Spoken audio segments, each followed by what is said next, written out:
As we understand it, 48 migrants were lured, I will use the word lured, under false pretenses into staying at a hotel for a couple of days. They were taken by airplane. At a certain point, they were shuttled to an airplane where they were flown to Florida and then eventually flown to Martha's Vineyard, again, under false pretenses is the information that we have.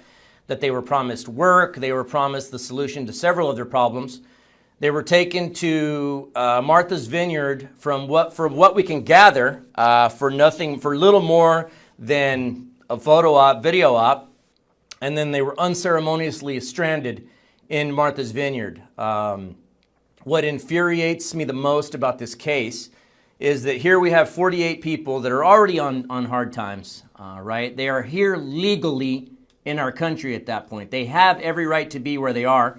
And I believe that they were preyed upon. Somebody came from out of state, preyed upon these people, lured them with promises of a better life, which is what they were absolutely looking for, with the knowledge that they were going to cling to whatever hope they could be offered for a better life, to just be exploited and hoodwinked into making this trip to Florida and then onward to Martha's Vineyard for what I believe to be nothing more than political posturing.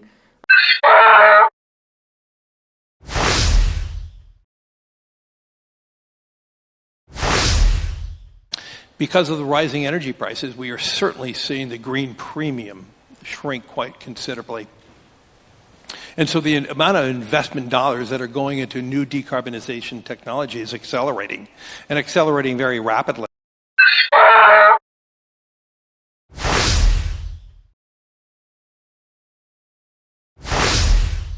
But we are as committed and more resolved than we've ever been to accelerate this transition.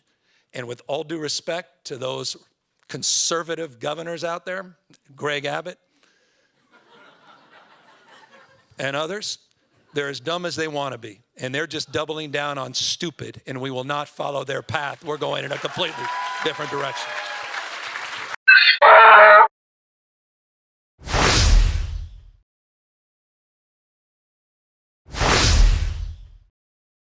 So I would like to ask all of you and go down the list, because again, you all have agreed to doing this. Please answer with a simple yes or no.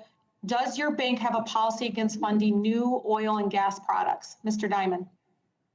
Absolutely not, and that would be the road to hell for America. Yeah, that's fine. That's fine. Sir, you know what? Everybody that got relief from student loans has a bank account with your bank should probably take out their account and close their account. The fact that you're not even there to help relieve many of the folks that are in debt, extreme debt because of student loan debt, and you're out there criticizing it. Ms.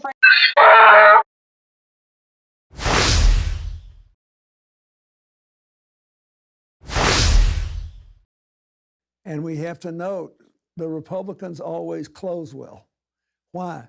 Because they find some new way to scare the living daylights out of swing voters about something. That's what they did in 2021, where they made critical race theory sound worse than smallpox. And it wasn't being taught in any public schools in America, but they didn't care. They just scare people.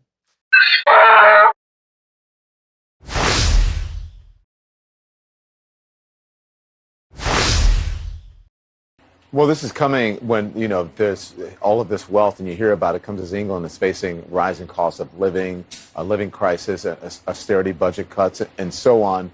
And then you have those who are asking for reparations for colonialism, and they're wondering, you know, $100 billion, $24 billion here and there, $500 million there. Some people want to be paid back, and members of the public are wondering, why are we suffering when you are, you know, you have all of this vast wealth? Those are legitimate concerns.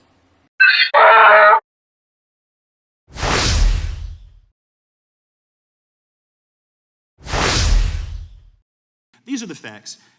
On January 6th, at the direction of Donald Trump, a violent mob stormed the Capitol. in an attempt to change the results of a free and fair presidential election.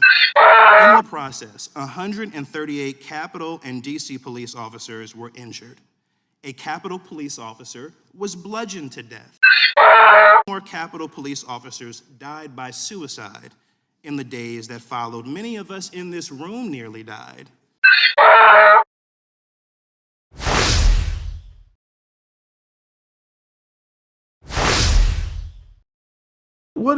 Mr. President, as you know, last Tuesday, the annual inflation rate came in at 8.3%. The stock market nosedived. People are shocked by their grocery bills. What can you do better and faster? Well, first of all, let's put this in perspective. Inflation rate month to month was just an inch. You're not arguing that 8.3 is good news. No, I'm not saying it is good news, but it was 8.2 or 8.2 before. I mean, it's not. Maybe I can make it sound like all of a sudden, my God, it went to 8.2%. It's the highest inflation rate, Mr. President, in 40 years. I got that, but guess what we are? We're in a position where, for the last several months, it hasn't spiked. It has just barely. It's been basically even. Mr.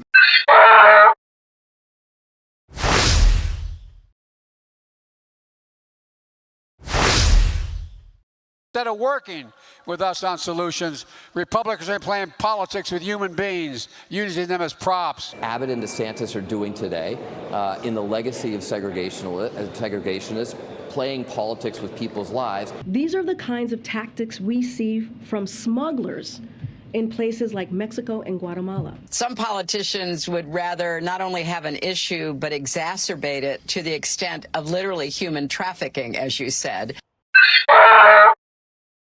Look, everybody's entitled to be an idiot. No, everybody's entitled. Okay? Look,